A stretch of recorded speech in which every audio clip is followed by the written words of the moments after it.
In today's video, we're taking a look at ANYCUBIC's water washable ABS-like Resin 3.0. In full disclaimer, I did get sent this resin for free to do a project for ANYCUBIC in another video.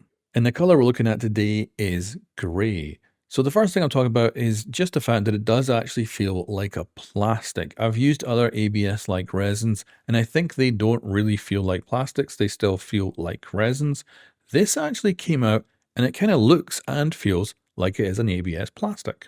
This is also my first ever water washable resin as well, and be noted you still do not put that water down the drain. And one of the major positives for me was actually the removal of the supports. They came off so easy. It was kind of crazy how well they came off.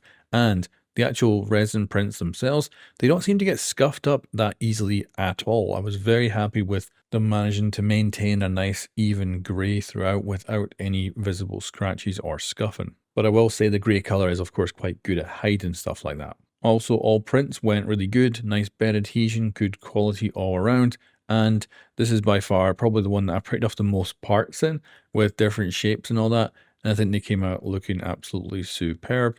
Like these details here just look great. And yeah, I was very, very happy with it. You'll see that it does have, I think, a very plasticky kind of look to it, as other resins have a bit more of a sheen or just a very resin-like appearance. And these really did come out looking, I think, a lot more like a plastic than I was overall actually expecting when initially using them.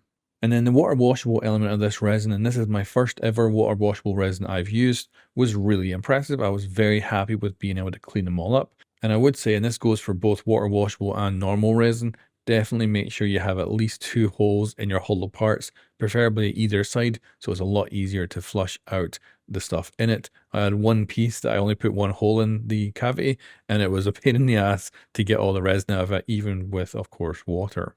But that's an issue with my setup rather than the resin itself, and I just found this resin to be really impressive, and I think I will now be going much more to trying out more water washable resins in the future. Anyway guys, thanks for watching, and I'll catch you next time.